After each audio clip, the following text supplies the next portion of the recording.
40 அடி உயரத்திலிருந்து முடிவை தேடிக் கொண்ட ஐடி ஊழியர். ஸோ அவர் ப்ரெஷர் தாங்க முடியாம தான் இருந்திருக்காருன்னு எங்களுக்கு தெரியும். இன்னும் இவ்வளவு நாள் வேலை பார்க்கணுமா, இன்னும் எக்ஸ்ட்ரா 3 நாள் 90 டேஸ் ஆகலாம் சொல்லி ரொம்ப ஃபீல் பண்ணிருக்காங்க. அதுதான் எனக்கு தெரிஞ்ச தகவல். பைக்கை நன்றாக ஓட்டி வந்தவர் பாலத்தில் இருந்து குதிக்க காரணம் என்ன?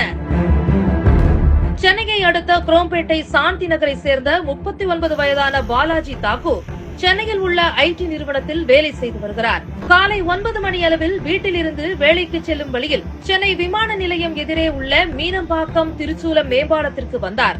அப்போது திடீரென மேம்பாலம் ஓரமாக இருசக்கர வாகனத்தை நிறுத்திவிட்டு மேம்பாலத்தில் இருந்து கீழே குதித்துள்ளார். இது குறித்து தகவல் அறிந்து வந்த மீனம்பாக்கம் போலீசார் காயத்துடன் இருந்த பாலாஜியை மீட்டு குரோம்பேட்டை அரசு மருத்துவமனைக்கு சிகிச்சைக்காக அனுமதித்தனர்.